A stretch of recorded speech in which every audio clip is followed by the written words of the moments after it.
Hey everyone, and welcome. Today we are diving deep into one of the most critical missions of our time, the global shift to renewable energy.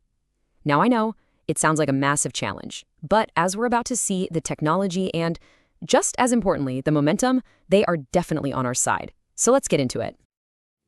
This quote really just hits the nail on the head. The choices we're making right now, today, are going to define our world for literally generations. But this isn't only about climate change. It's also about building a more secure, more prosperous global economy. It really is a win on all fronts. And that momentum I mentioned, it's already here, and it is huge. Just look at this number, 585 gigawatts. That is the record-breaking amount of new renewable capacity we added in 2024 alone. I mean, to put that in perspective, renewables made up over 90% of all new power generation last year. So this transition isn't just starting, it is absolutely accelerating. Okay, so that incredible momentum is fantastic, but it's really just the beginning. Now, let's take an honest look at the sheer scale of the challenge that's still in front of us. It's ambitious for sure, and the clock is ticking.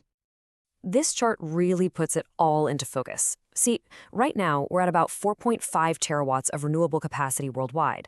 But to hit our 2030 climate goals, we've got to get all the way up to over 11 terawatts. That means we have to literally triple our current capacity in just a few short years. It's a massive, massive undertaking.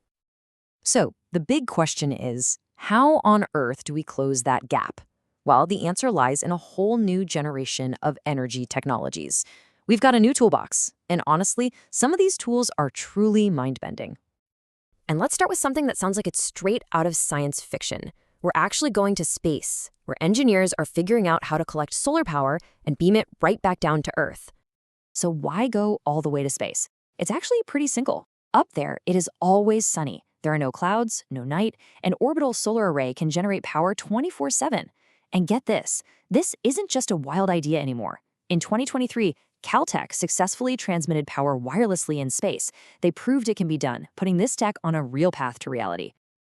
Back here on Earth, solar is also getting a major, major upgrade. Think about it like this. Your standard solar panels can only see some of the colors in sunlight. But as you can see here, these new tandem cells, they can basically see the entire rainbow, capturing way more energy. A new record was just set at nearly 35% efficiency. That's a huge leap, and it means more power from much smaller spaces. And it's not just the sun, right? The story is the same when we talk about wind power. We're talking about massive scale. We have already installed over a terawatt of wind power around the globe. But the next real frontier is moving offshore, where incredible new floating platforms can tap into the stronger, more consistent winds of the deep ocean. But what about a power source that's just always on? That's the incredible promise of geothermal. New techniques called enhanced geothermal systems mean we can tap into the Earth's natural heat in far more places. And with wild new drilling tech that uses energy beams to literally vaporize rock, we can go deeper than ever before. This could unlock a gigantic source of baseload power. The kind of clean energy that's just steady and reliable 24/7. Okay, so we have all these amazing tools to generate huge amounts of clean power. That's fantastic. But making the power is only half the story. Now, we've got to build the smart grid to manage it all and deliver it reliably. The absolute key to making a modern grid work is energy storage. And the real game changer here has been the total collapse in battery prices. At around $115 per kilowatt hour, it is finally cheap enough to store massive amounts of solar and wind energy. This is what turns renewables from an on-again, off-again source into a firm, dependable power supply we can count on whenever we need it. Right, so a smart grid isn't just about wires anymore. It's this whole ecosystem of technologies all working together. We're talking massive batteries, AI that can predict energy needs, super efficient transmission lines to move power across entire countries, and this really cool idea called virtual power plants. So what in the world is a virtual power plant? Well, instead of one single giant facility, a VPP connects thousands of little resources. Things like the solar on your roofs, batteries in your garage, even parked electric vehicles.